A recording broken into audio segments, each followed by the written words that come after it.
Hey everybody, Bobby Medina here with you with my good friend and cohort, the great Paul Barron. Hey. And we have a very special episode today featuring two giants of the trumpet, my old friend Wayne Bergeron, who, as you know, has played with everybody, top call studio musician in Los Angeles, show player, extraordinaire. He's been Maynard's lead trumpet player. I could go on and on and on, but so great to have you here, Wayne. Oh, great to be here again, man. And we will let you introduce our other esteemed guest. You know, the last time we did this, Bobby and Paul, you remember we talked about an East Coast, West Coast thing. And we did. And I thought of, I said, well, who would be better to have on here than the great Tony Kadleck? If you don't know who Tony Kadleck is, or as my voicemail says, Tony Kadleck. When I do a voice call on him, it's Tony Kadleck. He is one of the premier all-around versatile trumpet players in New York City, and we do a lot of the same kind of work from coast to coast. Tony's a session player, and I'm a session player. He plays shows, I play shows, and we're both unemployed now and doing nothing, but which is why we're here. But if Tony is one of my favorite lead trumpet players on this planet, and when people ask me about trumpet players from the past, who's my favorite, I have a long list. And when they ask me about present day trumpet players, Tony is always first on my list for many reasons. He's a great swinging big band lead trumpet player, but he's also, part of the reason of his success is because he's so versatile. He plays, he can play anything. He plays all the other keyed trumpets, and he plays jazz, he can improvise, he can do all these things really, really well, which makes him a hot commodity in New York City. And I got to tell you, so anyway, that's Tony Kadleck, but I want to say one more thing. Tony, when Gary Radke had you in his shop, going through mouthpieces and going through all that, he told me, because he didn't know who you were, because he's got his head in the sand kind of, and I go, no, you got to talk to this guy, so, but he said you were playing some C trumpet in there and stuff, and he said, I've had a lot of really great orchestral trumpet players come through here, and Tony Kadleck played equally as well as anybody that's walked in my door, which was a pretty high compliment, so. Well, thanks, Wayne. Do you prefer PayPal or Venmo? Cash, baby. Yeah. And don't forget our cut for Bobby. Unmarked bills. Yeah. Well, let me throw out a quick question, then I get this party rolling here. How did you guys first meet, Tony? Well, I knew of him, obviously. I knew Wayne for a million years just because of, you'd have to be under a rock to not know the name Wayne Bergeron, and if you're a trumpet player. But I don't think we actually met until much later on. I want to say it was, did the Bill Elliott gig? I mean, that might have been the only. That's the first time we met, I think. Yeah, this band leader, Bill Elliott, who teaches at Berkeley now, he was in Los Angeles, and he had a swing band, and it was like a band, a 30s, 40s swing band of a lot of original music in that style with a vocal group, and it was kind of his specialty. And we did a lot of we worked on a lot of movies as a band, and they needed period music, and Bill was really great at this, So we went to New York, and we did this swing dance thing in New York, and we, they couldn't afford to bring his whole band out, so he brought two trumpets and the lead alto and the rhythm section, I think. And then we hired Tony to play in the section with us. And it was great fun. It was a great band and really cooking little swing band. So that's actually the first time we played together. Yeah. That's right. I mean, it seems odd because I feel like I know you're playing well because I listen to you all the time. And in fact, I was going to ask you, not to, as an aside, did you play on Arrested Development by chance? The TV show. I have played on some of the episodes. Yeah, I could swear I heard you last night. I was watching it. I was like, it could be, but that was a long time ago. I mean, and who plays on that show? I think Larry, David Schwartz does the music for that show, I believe. And who plays on most of those is this guy named Tom Marino. Oh, okay. Oh, wow, Tom. Yeah. He's good friends with David, and he teaches at the Buckley School. He teaches band where my daughter goes to school. But we worked at Disneyland together, and Tom was always a great player, but he went for the security route, and he got a nice teaching gig, but he still plays, and he kind of keeps his chops up, and he plays. So he's played on Curb Your Enthusiasm, and he actually plays on the theme to Modern Family. Oh, okay. And, people think that's me. And I go, well, I like to say it's me, but it's Tom, Uh, but yeah, so Tom actually plays on, but I have played on episodes of that show in the past, many years ago. Cool. Now, have you worked out there with Wayne on the West Coast, Tony? I've not been. I was supposed to be out there in April, which of course put the kibosh on that tour. But no, I haven't been out there in many years. I think I haven't been to LA since 2007 or so. It's been a long time. So no, I haven't been out there in ages. You were supposed to come out here with Maria, right? Yeah. Oh, that's too bad, man. Yeah. We were going to do wine country and do the whole thing. And like we had it all plotted out. And, no dice. So. I was just kind of wondering, Paul and I were talking a little bit yesterday, and, I've just been wondering, from your vantage point and maybe what you've heard in your world, what do you guys foresee, for the future of live performance? I mean, when do you think it's going to come back in full force, if it ever really does anymore? Yeah, I don't know. I don't know. It's just a hard one to call. As soon as people get their heads out of the sand, I won't say what I really wanted to say, and start, this is not going to go away till we do something about it. It's kind of up to us to fix it, and it's going to linger on and on as long as there's outbreaks, and this is never going to go away unless we do that. I mean, I'm hoping that by summer next year, we're on the other side of this, but if it happens sooner than that, I would be very surprised. I mean, I think if things improve, things will loosen up. I'm doing a live gig on Friday, actually, with Gordon Goodwin's Little Fat Band out in Irvine. And it'll be my first live gig since the pandemic began. And going through all this cancer stuff, I'm like really out of shape, and I was practicing this morning, and I'm looking over the music here and just trying to, can I do this? Can I get through it? Do I have the endurance? I don't know. I think I'm going to have them give me a good hot monitor mix, and I'm just going to play real easy and kind of do my best. I'm a little worried about it. I've lost 40 pounds, so I don't have my oomph, but anyway, that'll be my first live gig. And then we have another gig the following week, social distance, one of those gigs where you go to the drive-in and the cars park and for applause, they honk and stuff. So it's going to be interesting. It's kind of funny because I was supposed to do one today after this is all over. And then because of all the fires and all the smoke we got up here, they canceled it. And so they're going to reschedule it. So it's like one thing after another.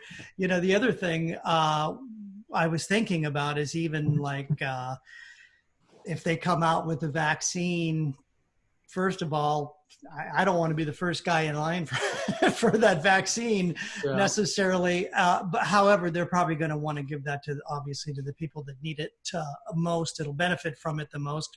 But even if there is, we get on the other side of this thing, I think there's going to be some hesitation about going to a theater filled with people. Just, it's like, God, I don't want to be around people coughing and sneezing and stuff. Of course. Just yet.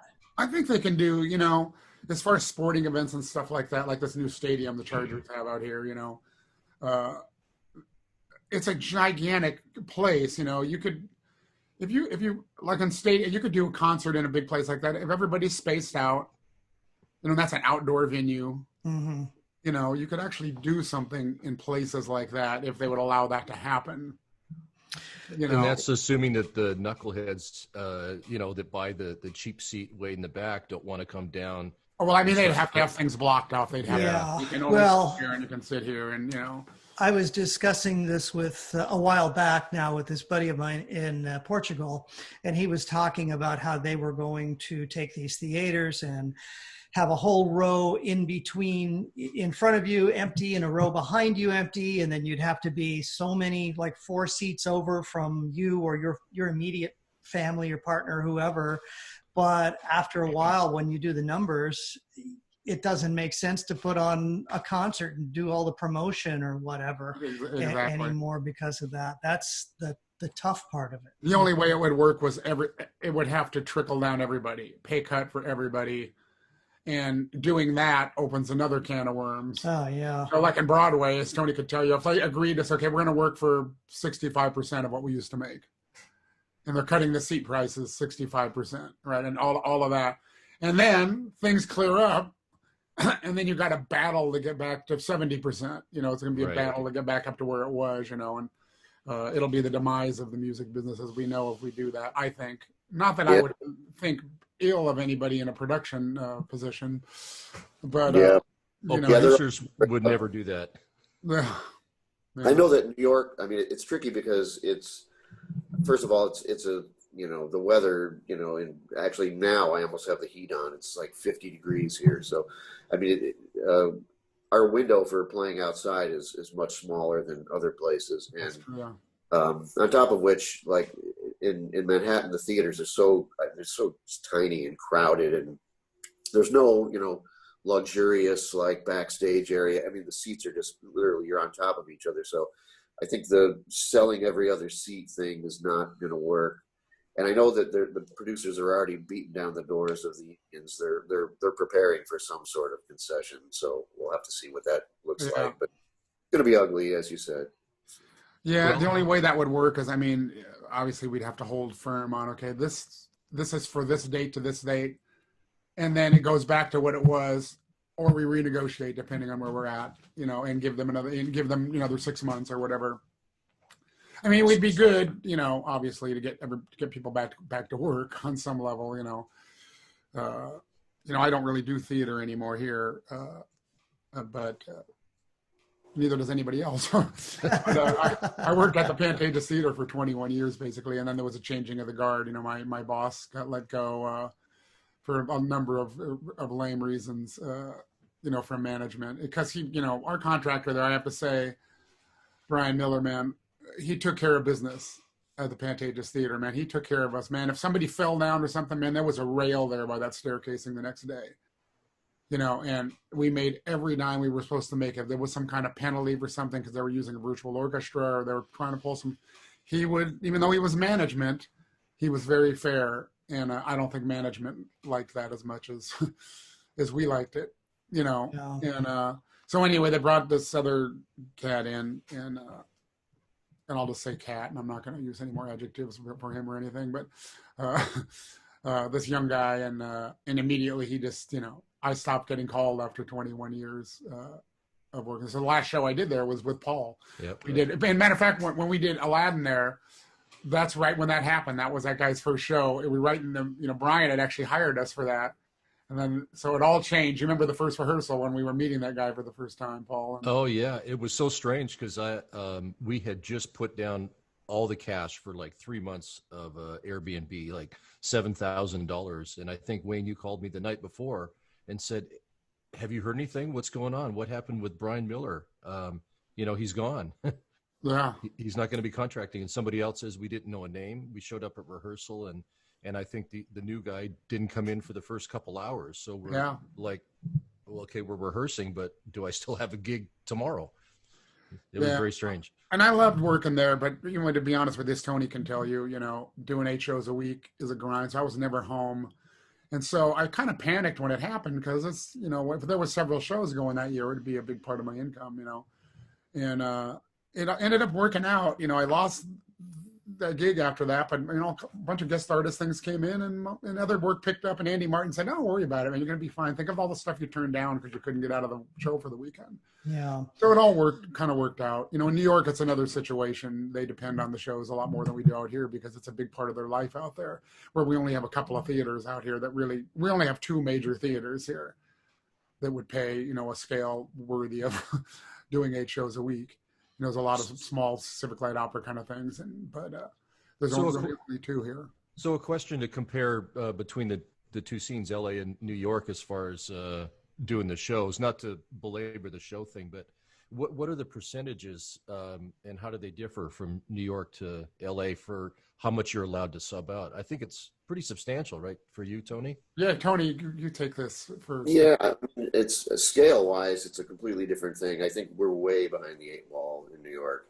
I think we make less than LA, we make less than Chicago. What I guess makes up for that is that there's so much of it that it's almost like constant work. In terms of taking off, though, we can take off 50% of the time. Oh, wow. Unfortunately, along with that, you know, goes like, I think to stay on the health plan A, you'd have to play, I guess, an average of 5.7 shows a week just to stay on the health plan. So there's that. So there's other considerations, but we could take, it's super liberal in terms of taking off. I mean, obviously you don't get paid, but if you want to do other gigs, once you're out of that lock-in period at the beginning of the run, you're pretty much free to do whatever you want, which is great. It's changed from this show with the Pantages, and one of the problems that the Pantages was having was because we didn't do like 3-year runs very often, or 2-year runs, or longer runs. We did 3-week runs and 6-week. But after the first week, after opening night, we could sub out 50%, even on a 2-week run. And not that anybody did that, but I was kind of one of the culprits that subbed out more than, there were a few of us subbed out quite a bit, but always within the rules. And I would never, and I even asked the contractor, okay, he goes, well, it'd be better if I had you here tonight, I'd say, okay. But one of the complaints from management was they had a couple of problems on some other shows, like on Hamilton, and some things where we had a conductor that came in that was just a complete problem. And when the subs would come in, he would just make their life completely difficult. So all this stuff started going into show reports. So when they fired Brian Miller, it was on that basis, kind of like, well, the subbing. And so they wanted to change that policy. So what it ended up being, well, Paul even remembers, when I subbed out and he called me, I was doing a guest artist thing in Michigan somewhere. He goes, your sub was not appropriate. You have to be here tonight. I go, dude, I'm in Michigan. I'm not going to be there. And you can't tell me, and otherwise, and Paul can tell you the sub was fine. And the next night he would be great, even if he missed a couple of things the first night. Oh, sure. Same thing happened with Andy as well, if you remember. With a very prominent sub that is amazing. So, yeah, the management was just trying to, make it really difficult on everybody. They were making a case against us. So what they ended up getting, though, after that show is they wanted me to be on the board, but I was like, I don't want any part of this crap, But they now they can sub out 30%, but your sub, once they've subbed twice, is now an alternate and not just a sub. And when your alternate's there, it doesn't count against your sub time because they're a regular. So they actually, we're going to show them, we'll give them only 30%, but it's better because you could sub out, you could get your alternate in there after the opening night, get your sub in there for 3 times and miss the rest of the run and have it not count against your sub time. You think about how stupid that is. Yeah. Now this contractor would never let that happen, even though he would have to, but he's been a problem on many levels with, calling musicians for the show and saying, when do you need to sub out? Well, you can't sub out that night. Well, you can't do that. You hire the person for the gig and they play by the rules, so that's what's kind of going on with the theater scene at the Pantages anyway. I think the Amundsen might still have a 50% rule, but the contractor there would never let that happen either. So it's by the theater. It's not necessarily it's not a union thing. It is a union thing, but it's by the theater. They all have different contracts, So but they all want the same thing, of course. But that's it hasn't been as much of a problem at the. I mean, people doing those shows that are playing there that they want to do the work and are available for it. They're there most of the time. The Pantages was kind of a lot of musicians that work a lot in town there, doing a lot of sessions and things. So we'd be in and out of there a lot, and it was really never a problem, really. I mean, we always had good subs and, for the most part. And I will agree with, as Paul can tell you, we had a couple of subs come in during Aladdin, and they're really good players, but I would get pissed off because they weren't taking care of business during the audit. When I go in and audit a show, man, I always just do a second audit for free on my own. Just I want to make sure I come in when I audit. I want to make sure I nail everything and the conductor doesn't even notice I'm there. So that's one difference there. So you guys get paid to audit the book. They get paid half scale. Oh. Okay. And so half base scale. So we pay them though.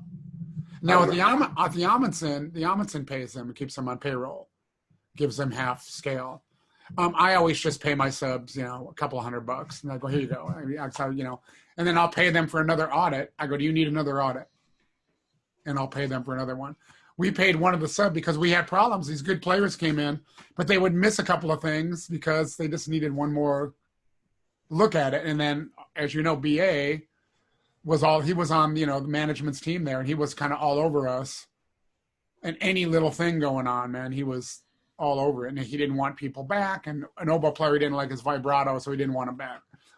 And then, so we had some subs not allowed back that were really good players. They just needed another shot. So I finally brought in a guy, Mike Rocha, and I said, you're going to do 3 audits.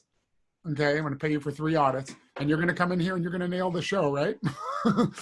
And of course, Paul, he did, right? Oh, that was Stever. Oh, it's Mike Stever, excuse me. Yeah. Mike Stever. Yeah, both great players. Both great players, yeah. But he came in and he got 3 audits and he came in and he was perfect, I'm sure. Oh, yeah, great. What I like to, and I don't know about you, Tony, but when I audit, I bring in my practice mute and I get the music up on a music stand and I play the show on my practice mute. Wow.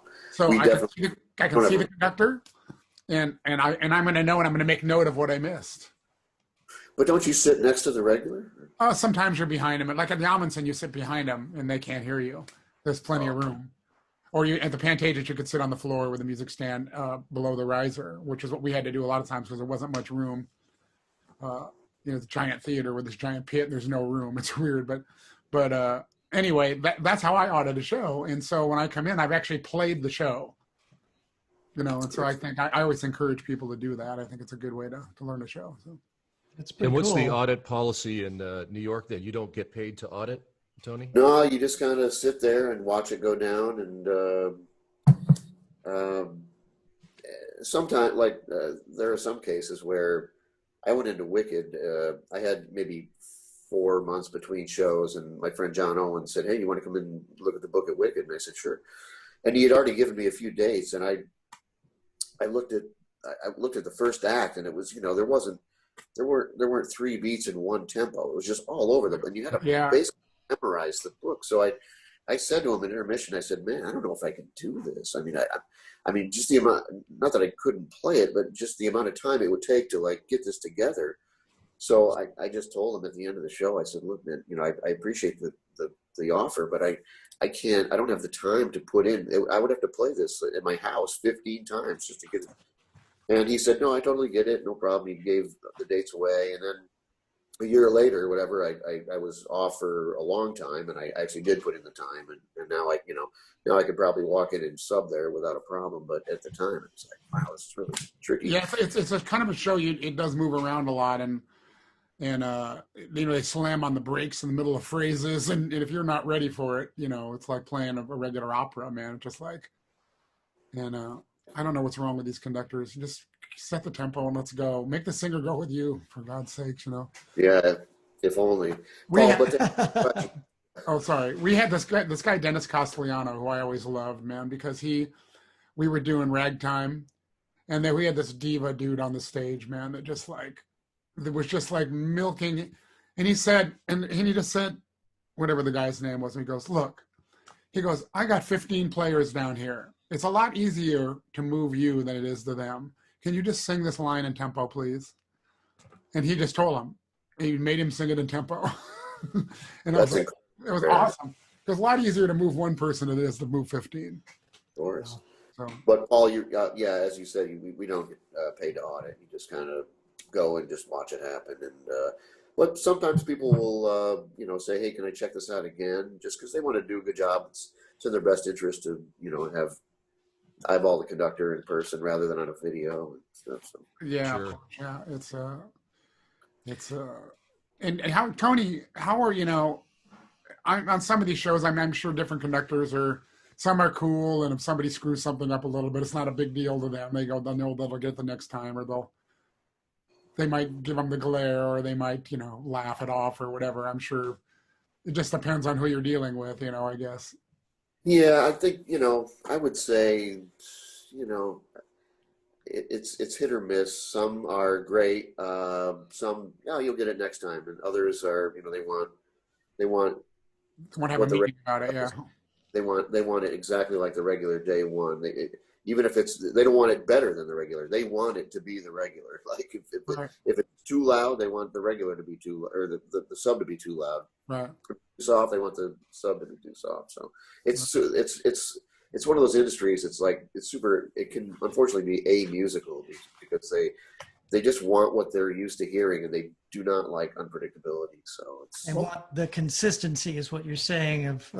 So with that in mind, I mean, just going back to what you just said previously, have you guys been involved? I mean, not in a rehearsal, but in a run where there's just been an absolute train wreck on one of these major shows? Of course. I mean, stuff happens, when a singer drops 12 bars and goes on to another thing or something. And we've actually, haven't had to stop for 2 minutes, but there's been a couple of instances where stuff's happened on stage. Tony, I'm sure for you with, Spider-Man flying out of the sky, falling to their demise, right? If we got through one act without a stoppage, it was a miracle. Really. Is that right? Really? It became the thing, like it was kind of a NASCAR vibe in the audience. Like they came to see the train wreck, and if it wasn't wreck, they would bum out, Oh man! Right. Nobody fell. Nobody was killed today. God dang it! Yeah. So aside from show playing, now during this time, and just aside from aside from COVID, like, Tony, I know you, I've heard some of your beautiful arrangements. I know you're a great arranger and writer. And Wayne, you were talking about, you've moved over into doing more of these guest appearance things and stuff. Are there other things you're doing outside of the show playing and your standard kind of stuff that you were doing, that you're working on for the future, that you want to head towards and do more of? Right, Tony, why don't you feel that? Well, I mean, as Wayne alluded to earlier, I mean, for us, like shows were kind of the bread and butter. So the bulk of the income is gone. It used to be that your show playing would supplement your recording income, and now it's completely morphed so that it's the opposite. So any recording stuff you get is kind of gravy at this point. But the studios are starting to open a little bit. A few of them, not all of them. Our biggest one, Power Station, is now owned by Berkeley, and the construction of that, it was due to be completed now, and unfortunately with COVID that's been pushed back. But there are some smaller studios that have opened, and we're doing some movies and stages, like the rhythm section will come in, and the horns will come in, and the reeds will come in different days, and kind of make that happen like that. But it's and some stuff from home. I mean, now we're all it used to be we all wanted to be Wayne Bergeron. Now we have to be Wayne Bergeron and Phil Ramone or whatever recording is. And so now we're struggling to like figure out preamps and things that we never thought about before. Like Wayne had a studio for a long time before this, but for a lot of us, we're just kind of thrown into the fire with that. So I'm doing a few things at home. I did something yesterday and something the day before, and now it's a little bit of a lull, but it'll kind of dribs and drabs. It'll pick up. Yeah, shows that I was doing, like regular shows at Fox, like Family Guy and American Dad, I do those from home now. And I do all three trumpet parts, and Alan Kaplan does all the trombone parts, and a couple of woodwind players do and Walter Murphy does mock-ups, orchestra mock-ups anyway before every show, like a full orchestra mock-up with samples, and then we play it with a 45-piece orchestra. Now, would he have been doing those mock-ups prior to this? COVID yeah, stuff he anyway? he did them anyway to play for Seth and for the production, to make sure that they were hearing. And so those a couple of the studios have opened. The only studio here that's really opened up is, well, a couple of them. East West has I did something there, a social distancing date recently for a movie. And then at Fox, we did this Minions movie a few weeks ago. And it was just brass, of course, and the trumpets were literally 10 feet apart with plexiglass dividers between us, hand sanitizer stations at every thing. They cleaned up, they disinfected the room on the breaks. We had a COVID team there. Now I'm doing this Clifford the Big Red Dog movie coming up next week, where we're going to Fox again. It'll be the same thing. We'll do the brass separate, and we have to have a COVID test for this one. So I'm Do they going take your temperature before you come through the door? Yeah, before you even get on the lot, from a distance, they got a thing. You just open your window, and Wow. and then when you get to the studio, they take your temperature again. And so it's pretty strict. Now, actually, I have to have a test on Monday, actual COVID test. And but that's the only major big studio that's open in LA. Like Sony is not open, which is our biggest, room. It was MGM at one point, and they're not doing anything there, and Warner Brothers is not doing anything there. So Fox is kind of the only game in town for a real big. But since we're not doing everything together anyway, you could do the same. We could do the same thing in Capitol and be spread out pretty good if we needed to. So is there a bulk of things that maybe either of you guys do? Is like, would you say you do more recordings for artists, more recordings for television, more recordings for that are movie related, or is it just, or jingles, or is it all just sort of what's a jingle? whatever happens, I think that was an 80s term, like mullet. Yeah. It's gone. Well, Jingles, boy. commercials, whatever. Yeah. You talking about now or? Just I guess just in general. I guess you could say now, but I'm just in general. I'm just curious. Is there a big difference in what's in the types of things being recorded on the East Coast as in New York as opposed to Los Angeles? I don't know. I mean, we just did a movie called Respect, which is based on the life of Aretha Franklin, and the music was amazing. It was really fun and great. But I've done maybe 2 jingles since COVID. It's been we've been sequestered at home, and I've done a couple vanity projects for singers that want to just do a thing. And hey, could you put some horns on this? And I'll do that. So it's kind of just a microcosm of what normally happens, with pre-COVID times for us anyway in New York. Yeah, it's kind of the same thing. Jingles are kind of a thing of the past out here for the most part. I mean, I used to do, I remember like 25 years ago, man, Elias Brothers Music was here. They had an East Coast office and I would go there and do demos. I'd go from room to room in their studio and do a demo for all the different composers. And I'd be on my way home and I'd get called back. Hey, we just got picked up. We're going to, and I would go back there. And then I would get a call from another studio in Santa Monica that same day. And I would go do a demo or do a jingle. There was a lot of stuff going on. That just kind of has gone away for the most part. I mean, I've done a couple of jingles, but not in a while. But bulk of my work is movies and television, and some artist stuff, and it just really depends. It's mostly movie work, but that's also changed. I mean, this, as I get older, and new composers come in, and younger players and new players that have moved into the scene. So I've seen my work shift around a little bit, which is why I went into guest artist work and stuff. I mean, I saw the writing on the wall on this a long time ago, and Bobby Shue told me, you should get yourself set up to do this because this is going to happen. Mm-hmm. You're going to get older and you're going to become irrelevant, And so I kind of planted the seed in the guest artist thing a long time ago. I mean, I've done 20 guest artist things in a year before. So, and I turn a bunch of them down. So I have that in my hip pocket if I need a career. If I decide, we're actually talked about, at some point moving, and looking into places in New Mexico or in Utah or some places a little more affordable to live. When I decide, or the music business decides I'm done here, it kind of depends on that, I guess.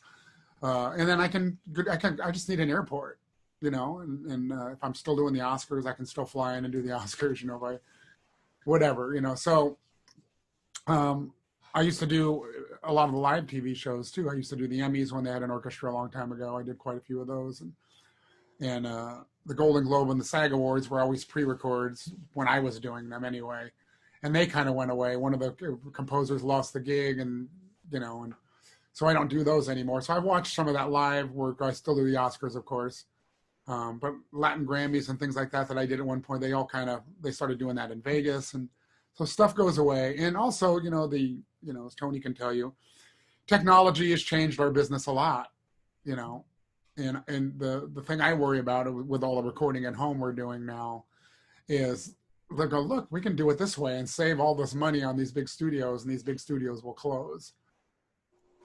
you know, as the integrity of the business gets less, as the John Williams and people like that go away and move on, you know, to the afterlife, the people with integrity like that want to do it with a 100-piece orchestra at Sony, that here comes the young computer writers when they would rather do it this way. Right. It's easier.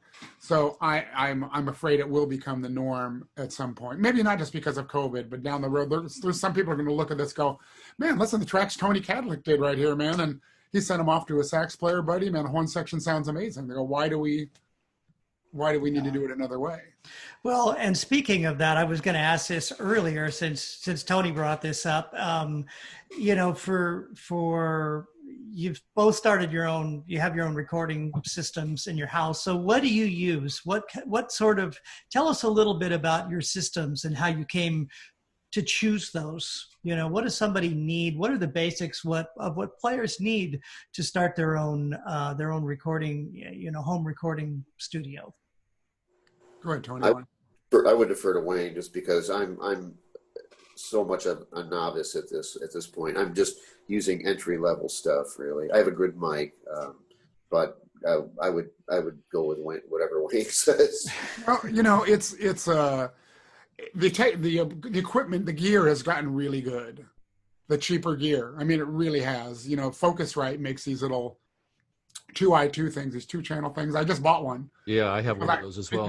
Because I'm going to use it for my mobile rig. Because I missed Family Guy when I was up in at the beach house on a little vacation at my father-in-law's beach house. And I could have easily just done it from there. All I had to do was bring my mic, a mic cable, and this thing, and a laptop with Pro Tools on it. And I could have knocked it out from there and made that money.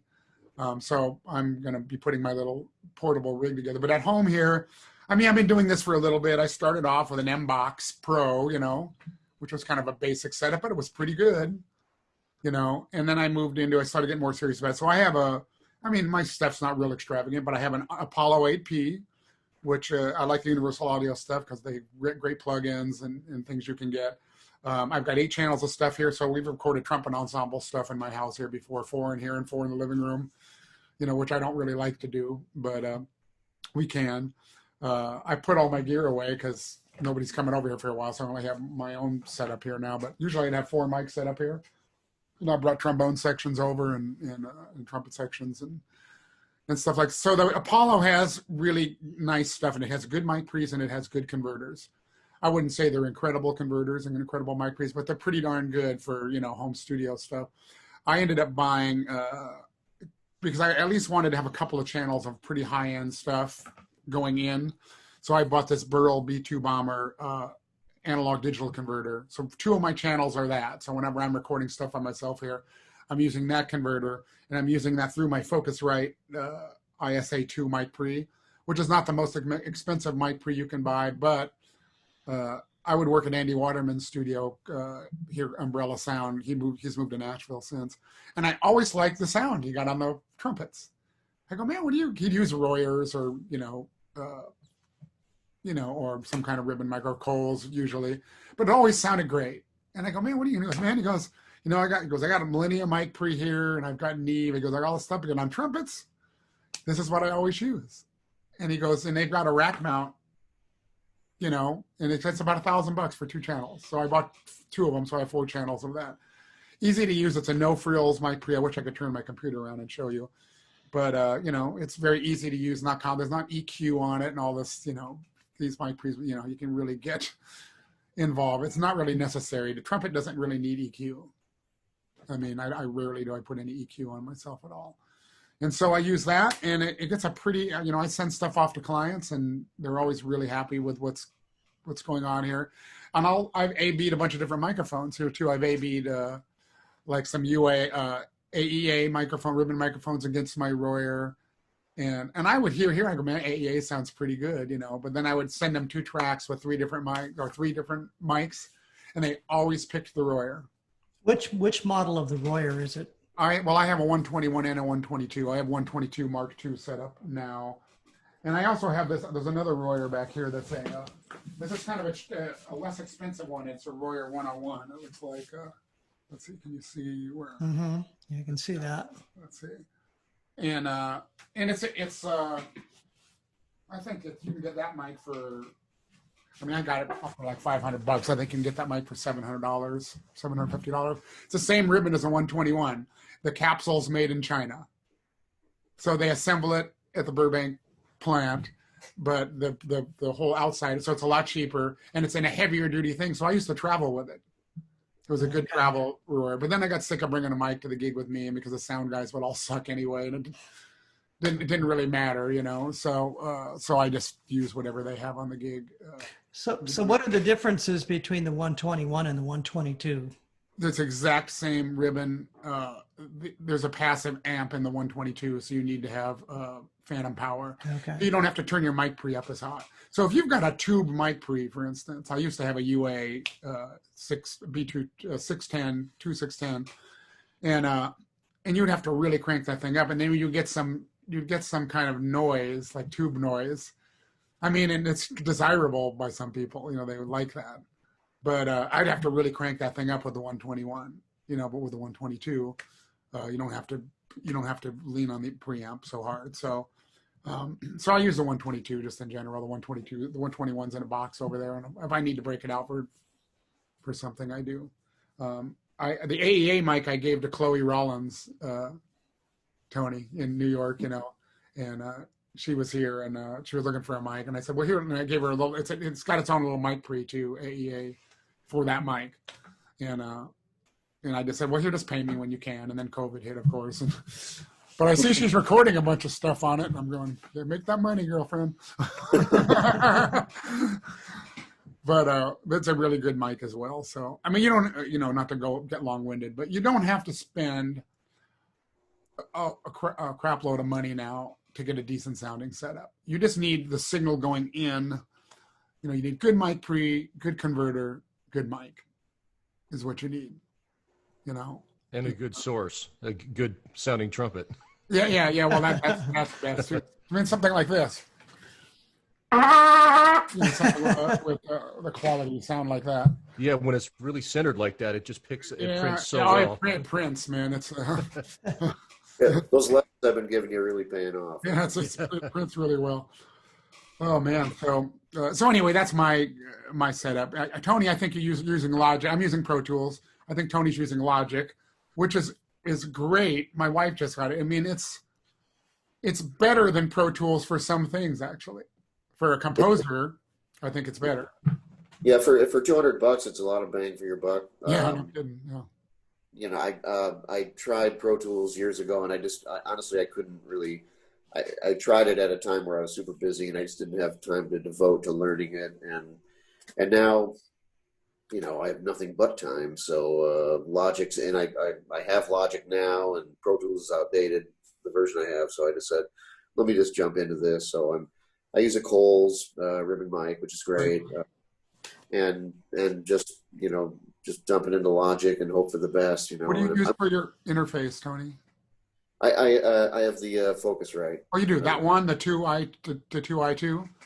Yeah, and I've heard stuff Tony's recorded. You know, it sounds great, and especially, you know, if you get it going in pretty clean, whoever's going to produce it later, I mean, they'll have all these great plugins. They can put you in another room. You know, I have this Ocean Way Studios plug-in here, so I can put myself in Ocean Way Studio A with a room mic, and I can move the room mic 10 feet away, and I can kind of dial it. And then you put, you know, a lexicon call on that, you know, and then maybe on the tail end of that put, you know, you can mix different reverb. You know what you're doing, and people that really know what they're doing can make the stuff sound magnificent. I'm producing this Tom Kubis big band CD, and the engineer that's actually doing the final mixes, he combines 3 different reverbs, and the tail of the reverb is the Capitol echo chamber. And it sounds so elegant, man. It's 3 reverbs mixed, but it just sounds natural and elegant. So if somebody really knows what they're doing, they can take chicken shit and make it into chicken salad. I mean, you know, it can really sound great. You know, Tony and I'm not mixing from here. I'm sure Tony's not mixing things. He's sending them off, and they're being mixed by other people. So I'm doing the same thing here, basically. So I haven't made that investment of that gear you need. That being on the post-production end of stuff is where it really gets expensive. You know, the stuff you really need to mix correctly and knowing how to do all this is a big learning curve. Mm-hmm. So for a lot of our our members here, I'm sure they would find this very interesting. I've seen a number of different videos. I've been involved in a number of, recording situations as well, but everybody has their sort of their things. But I've seen some of these old videos of Jerry Hay recording horns and read some things on how he's recorded them as far as mic placement goes. So when you guys are at home doing your own thing, either by yourselves, and maybe there's a difference, so maybe you could explain it. If you have, say you were doing something with just a solo trumpet yourself, and then say you were doing something with, I don't know, 3 or 4 trumpeters, how would your mic, what determines how you like to place your mic? Can you tell us a little bit about that? Go ahead, Tony. What do you do? A lot of it is trial and error because again, I'm so new to this. I'll put it 4 inches away. I'll put it 8 inches away. I'll put it 12 inches away, and I'll just play a bunch of stuff on it, and then record it all, and then go back and say, oh, this sounds good. Oh, wow. And often it'll be surprising, the results, and what I would have thought would have been the best way to do it is completely the worst way to do it. So a lot of it is trial and error. At least I found anyway. And again, depends on your room, Yeah, exactly. I get a giant. This room is not treated for performance, so I get a giant quilt and I throw it behind my mic, and I just it's super high tech, and I just kind of blow it. Hope it doesn't bang around in the walls. So yeah, I treated this room a little bit. You can this French door is here actually, but I bought these panels from the company called Acousto Mat. And they're very solid, dense foam for soundproofing and for some, I don't want to be blowing into glass, obviously. Then I got a couple of sound batteners here. And then there's a window over here that's got Acousto. That's a big window that's also got more of this stuff in it. So I have a little investment of a few $1,000s in that stuff. But that was more for soundproofing than treating the room because, I got neighbors and stuff. So is this room ideal for sound? Not necessarily, but it's not overly live or anything.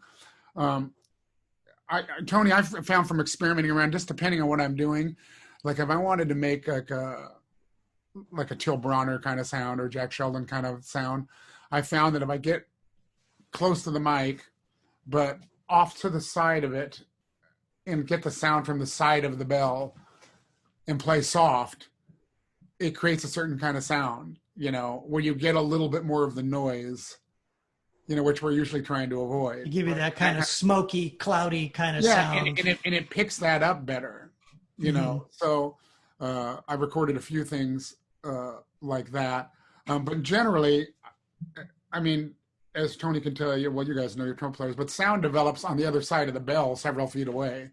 So all the noise and all the stuff that's wrong with our sound is at the bell. So if you put the microphone right there, you're recording that. That's why we sound so airy, and funky. And you can fix that with a little reverb and stuff. It kind of goes away, but it's better I think it's always better to have some space between the bell of the trumpet, and then not to record too hot. I mean, I like to record at -10, and maybe it'll bump up a little above there when I'm playing hard. There's no reason to record loud. There used to be a thing, oh man, we got to saturate the tape. We got to get really hot. With the digital thing, that's very different because you need headroom. If they need to turn you up, it's going to clip digitally. It's very unforgiving. So the better quality sound comes from recording not as hot. And Louis Dowdeswell actually, because I always liked the way everything he's recorded sounds so good. Mm-hmm. So I kind of do what he does. I was doing this before him, but he kind of showed me, he goes, oh, buy this Apollo. He told me what to buy. And then he actually uses 2 mics. He uses a UA why am I spacing? 67, U67 and a Royer together, or a Coles together. And he gets a really fat sound. He's got to figure out how to do all that, but he's the one who told me about mic placement a little bit and stuff, and not to record too hot. So anybody that's listening that wants to, do a home studio. I see a lot of people on Facebook and stuff going, yeah, all you need is a laptop and a USB mic. Well, that's not really true. you do have to step it up a little bit from there, because it's just not going to sound very good. It's not going to be able to take it. So you need to have a minimal investment. But I say for $1,500, you could probably get a pretty respectable little home setup, minimal, thing that sounds pretty good. You get that UA, the Apollo Twin. I mean, it's got all the same preamps that this thing's got in it, and if you want to up it up a little more, get a separate mic pre, but it's not really necessary. The stuff keeps getting better and better. And eventually hardware will be a thing of the past at some point, because this stuff will keep getting better and better and better. I'd like to buy a Berkowski reverb. I don't know if you know about that, Tony, but on my solo CD, all the solos went through a Berkowski reverb. A friend of mine loaned me one, so when we were mixing. And that reverb, to my ears, is like the premier reverb for a lot of things, man. It's got this beautiful, you don't even notice it's there. That's what I used that on my last recording. And then I actually tried to communicate it a little bit with Chris Bodie's sound guy. I forgot his name right now, but he said that's what, I mean, his name is Mr. Echoplex, I think is what he goes. Well, he tours with that, but I mean, yeah, it's used to a great extent, but there's certain, it's a great piece of gear. It's expensive. I mean, they're not cheap. They're not cheap. It's, we had to rent it just to bring it in, because this guy had all kind of different kinds of reverbs in the studio out here. But he said, "You want this? It's going to sound great." So, but even Tommy Vicari, when we were mixing, we brought this in, and he's got all kinds of great stuff. When we were mixing, he's got everything. But he didn't have, and he goes, "Yeah, I've heard about this." He's kind of old school. And he put it up. And he goes, "Yeah, this is." He goes, "We'll be getting a couple of these." So it's really good. And Al Schmidt thinks they're great. And I mean, a lot of, so I thought about buying one, and spending the $4,000, and that's for 2 channels, but having it, and you can rent it, you can rent it out to people that want to use it. Yeah, too. exactly. It pay for itself. Yeah. So getting back, we had talked a little bit before, sort of just throwing things out, but I'm just curious how things are now. I know that when Tony and us spoke last, Tony was like, "Well, I haven't touched my trumpet in a few weeks, and I can't get inspired to play much and this and that right now."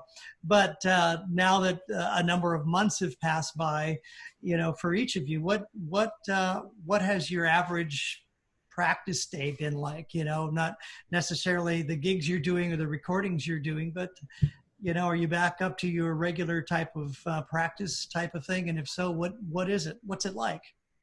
Go ahead, Tony.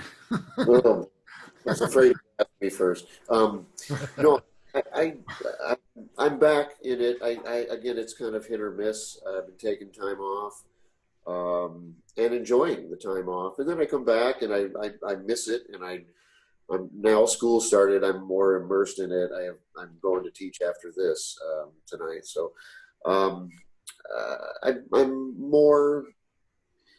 getting more acclimated to playing every day, which sounds ridiculous after playing every day for 35 years or whatever. But yeah, I'm kind of getting back into it. I was in a bad way about 3 days ago. I hadn't played in a week, and I had to play something, and it had like a high A with a shake on it, and it was like, wow. I mean, you're lucky to get a high A. Forget a shake. Yeah, exactly.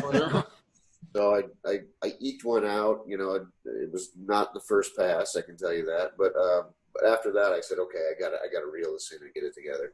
So since then, the last few days, I've been hitting it a little harder, and it feels good, because it's so disconcerting to pick it up and feel like, because my mind is thinking of Tony in March, not Tony in September. So I pick it up and I go to play, and it doesn't sound anything like what I'm used to, and it doesn't feel anything like I'm used to. It's like, all right, so now I'm kind of into a little bit of a groove, and with school going, I can't go in and demonstrate something for my kids and crap all over it. So I have to kind of keep it together. So what's your practice schedule to ramp it back up again to Tony in March? Well, I'm still not even close to that, but not that that was all that anyway. But I'm just kind of just, I mean, after a while, you know what you have to do to get it together. You know, okay, I need to, you can tell like I need to pound. I need to just get like some scar tissue built up, or I need to, I need to lighten up or get my facility together. Just tons of lip slurs, soft. I just need to have it on my chops, basically. That I know that's what's going to help, and it already has in a few days. So if I can give it, another 3-4 days, I might get close to March, but we'll see.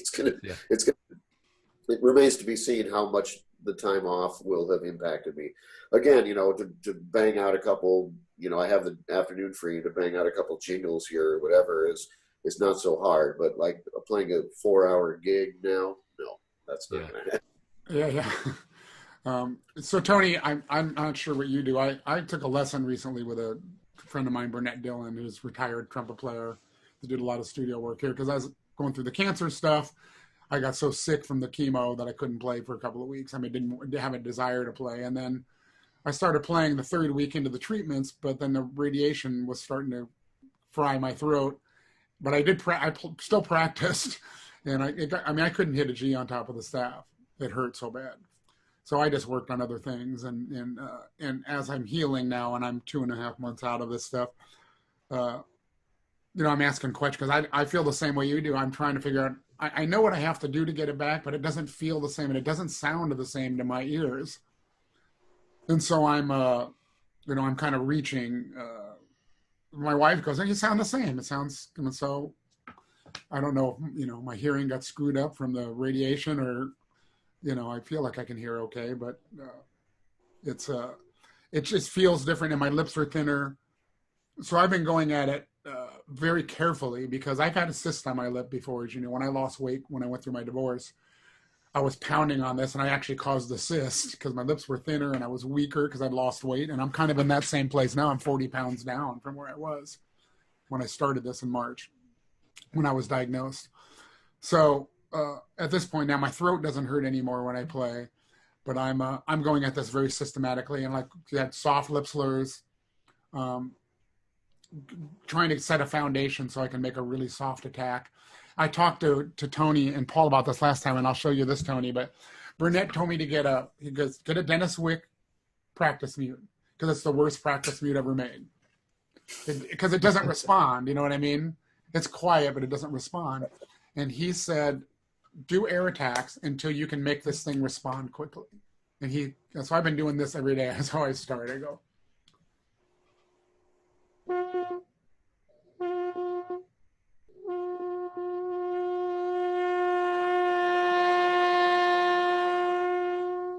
And this mute, when I started doing that, a few weeks ago, whenever it was, I saw you guys and I started doing this, I picked this mute up and I was going,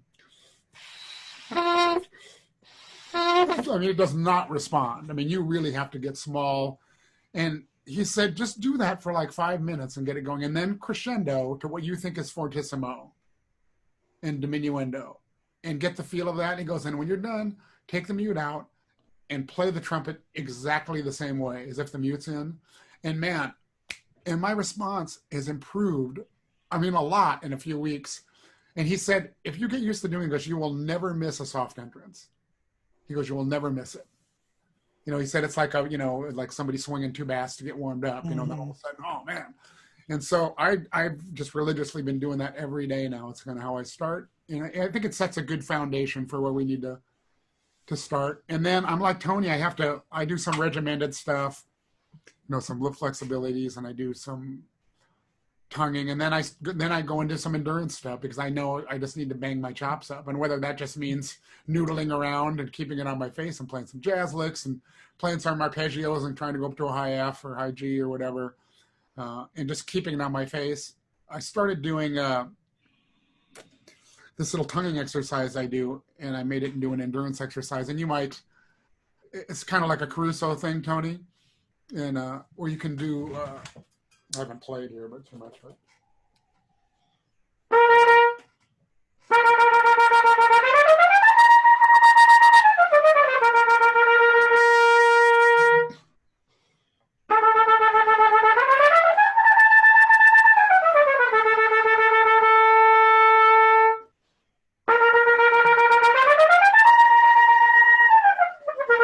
anyway, I'm not warmed up, but you do that and you keep going to high C until you get to low C to high C, and you keep it on your face the whole time. And let me tell you something, after you've done that, you will feel like you've done something. I mean, there'll be spit coming out of the sides, but some days I can get through the whole thing. You know, sometimes I can get to the G and then I got to rest. But that's a good little workout, you know, so I'll do major one day and I'll do harmonic minor one day or whatever. So number just to 97 of number 97 of Schlossberg. It's kind of a modified Schlossberg. Yeah. It's laid out a Very little similar, different. yeah. This is something that Roy Main, the trombone player, used to give all the students. I'd hear all the trombone players playing that exercise. Oh boy. So it's C, B, C, But I B came up flat, with C, A. Okay, just I just came up with the idea of always going back to the C. So I'm practicing other things like that too, that I'm doing. Always going back to even, you know, doing Schlossberg, like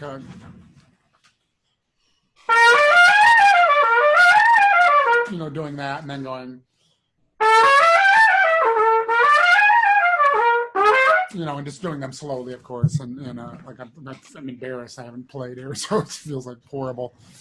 But I can even get those notes out, man. I couldn't play any of that shit. I'm finally getting over the break and getting over to the A, you know, and but it does not feel like the A I had in March, of course, you know. But at least I can feel that it's there on my face now. But I think I just need to go at it, like Tony said. Man, we just need to play and play and play and get it back. But the only thing that we really get those chops from is playing gigs. Yeah. You know, we can sit here in the practice room and practice, we're blue in the face. It's not the same. No, Not the same. I'm not terribly concerned, but it'll be an interesting experiment to see what happens. How it feels when I get back to the Frozen tour. You know, when that happens. Hopefully it does. But I literally haven't played outside of a practice mute except for Happy Birthday twice. I think I played the Coast Guard theme song once for a friend's niece who graduated from the academy, and I played taps.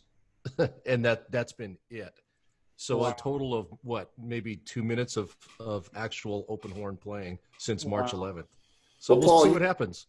You've been playing a lot, though. I mean, just muted, but you've been playing a lot, right? I have been, yeah. I've been really enjoying that and getting into some things that I'd either put way on the back burner for years, or things that I started this Jazz Everyone improvisation program from this old guy, Willie Thomas. Yeah, sorry, I had a brain fart there. Willie Thomas. And it's been fantastic. So I've been really having fun doing that, where I just couldn't spend the amount of, I mean, you guys know, all of you guys working, you can only spend so much of your chops and time, you know, before a gig, and you got to save it for the gig. Well, and especially when you nothing got to save it kids for. and running around to do, there's a lot of other things in life, you know, too, besides just playing the trumpet. Right. Yeah. It's I've done this kind of the same things. I went after them when I couldn't play above the staff. I started going after things that I used to kind of practice that I never really mastered, and things that, you know, we all know our weaknesses, you know. So I started going after Charlier number 14 because that doesn't go too high, and it's the you know, that one, and I practiced. I've gotten away from it a little bit, but I started playing that in a mute, you know, and just. Oh, is that the third valve one? Yeah. Okay. And when I was on the radiation table getting radiated, because I would try to do everything I could to keep my mind off what was actually happening in there, because you're pinned down. You know, as I told you guys before, your face is pinned down with this thing. Did I show you this, Tony? Yeah. So it's my Halloween mask. You know, it's but so you're in there and you're getting radiated, and you know you're nervous and freaked out. So I would practice and I would play and with my fingers on the while I would go. And I go over and practice the hard thing. And I'll just tell you, I don't know if I told this story last time I was here, but while I was on the table, if you ever have a problem when you're in radiation, they would stop the machine. Are you okay? If you make a noise or something. And they heard me going, and they heard me banging up. They go, are you okay? I go, I'm okay. Because I have a mouthpiece in too, so it's hard to talk. And they go, what were you doing? I go, I was practicing practicing this piece, and they were cracking up. They thought that was funny, you know. And so the next time I was doing it, they get on the speaker, they go, "What are you practicing?" But I would play along with the music or whatever. They would always play jazz when I came in. It turned out that this one guy was a jazz fan, and he'd been to festivals I played at and with bands, and so he'd always play jazz. And so I'd go, "Oh, that's an E minor. Let me improvise." So I'd be singing. I'd be going, trying to just to keep my mind. But that practice was kind of good. Because I'm a lot better at Charlie. It's really good. I read an interesting. I can actually kind of play that now. I once read a really interesting story about a Chinese pianist who was considered a dissident, threw him in jail for, I don't know how long it was, a couple of years, something like that. Big time concert pianist. And as soon as he got out, his management team had him back to work right away. I mean, and playing like all these, concertos and all the stuff that he was doing. And they said, wow, somebody interviewed him and said, how is it that you can just come back to it like that when you never had access to a piano in so many years or whatever? He said, every day, he said, I just sat down and I practiced every one of these pieces in my mind. My fingerings, I could visualize everything. And I've tried to incorporate a little bit of that into myself when I have times when I can't do it. And I don't think it's exactly the same, but I think it's really powerful. Oh, yeah. It definitely helped. I mean, there's things that I can do a little bit better now because I was doing that. Well, I think what do they call it? Neural networks or something. You're programming your muscle memory, even though don't get all educated on us. Here I am trying to show off again. Not impressed. Okay. Well, you know better, Wayne. Go. You can go and say some more big words. Go. Oh. Neuroplasticity. Ooh. Onomatopoeia. How's that? John would tell me to if I had problems with any passage, he'd say, just play it left-handed. So I would try that and, see, like thinking, what is this doing? And then you realize, oh, wow, yeah, it does actually help, but I don't know why. Who told you that? John McNeil. Oh, yeah. Wow. I learned that in his book. I learned that from his book, and it's like magic. And I think the reason they say is because the right side of your brain controls the left side and vice versa. And so we always use the left side to control our fingers, Oh, interesting. Yeah. I've done a little bit of that with passages. It's interesting how you can, something that gives you trouble. There's different, like that's one thing you can do. The other thing is like, and you probably know about this, Tony, and Chuck Finley actually talked about this. If you've got a lick that goes, whatever, but it's like a weird fingering or something. He'd go da da da da da da da da da da da then da da da da da da da da da, like change the rhythm around, and then play like triplet, and then go to play it the way it's written, and all of a sudden it fixes it. Wow, I didn't know that. Surrounding the beat, surrounding like if you've got something that's straight eighth notes or whatever. And then just going and make instead of going da da da that's going da da da da da da da da or da da da da da da da or da da da da da, and then doing that, and all of a sudden it fixes it. And I've done that with a number of things that I've had trouble playing, and it works. It definitely works. I discovered that with clarinet players sitting next to them, and because they've got those nasty breaks to work over, and I was always curious, like how that might translate to trumpet, and boy, does it ever work. Yeah. Kind of a neat thing, Yeah, and it gets you, pretty fast. Yeah, but it gets also, I think it's the same kind of thing. It just gets the brain thinking about it differently. Even rhythmically, changing something rhythmically, like Clark. If you're going da da da da da da da da da da da da da da. There's people that put that in 7. They go do do do do do do do do do do, and they or put it in 5, and all of a sudden it's the exact same fingerings. But it puts a whole new spin on it because of the way you're accenting the notes and subdividing it. And it can help them. There's a trumpet player, Jose Hernandez, who's a great mariachi trumpet player and just great classical trumpet player. He has a mariachi school and a restaurant here in LA. That's pretty amazing. And but he does all the stuff where he puts things in 7 like that. I watched him do a master class of this stuff, and it was really fascinating how fast he could play these things. Because he'd say 3/8. 5/8, 7/8, all the same exercise. Just by where you put the accents, and it just sounded so different too. Same notes, same order, And I don't have time. I'm too old to take on this kind of crap, but I'm so fascinated by it. Yeah. Well, we're kind of rounding the bend here, so let's do a little lightning round with these guys, Paul. We're gonna throw out some just some random things. Just let us know what first comes to your mind. Okay, so I'll start. Tony, you go first. What book are you reading right now? Oh my gosh. I'm embarrassed to say I'm not reading a book right now. Okay, I'm going to throw out another one then. Are you a morning person or a night person? I'm a night person. Okay. Let me see. I asked the favorite place to visit in the world. Last time I know your answer, Wayne. Tony, what's yours? I like Italy. Okay. Tuscany. Cool. So Wayne, do you prefer texting or talking? Talking. So somebody else has to throw a question. What do I do? What do I do? Italian or Chinese, Tony? Oh, Italian. Okay. Okay, Wayne, cake or pie? Pie. All right. That's all I got, I think. Okay. Okay. I got to say, that really sucked, you guys. Yeah. I take responsibility. I brought it down by not having read a book recently. So I just started reading Michelle Obama's book. My wife is reading that. She really liked it. She said it was really good. Well, thanks so much, guys, for being part of this and for sharing your time and your insights. And, I learned a lot here, actually, just during this hang, and it was very, very cool. So thank you so much for being part of it.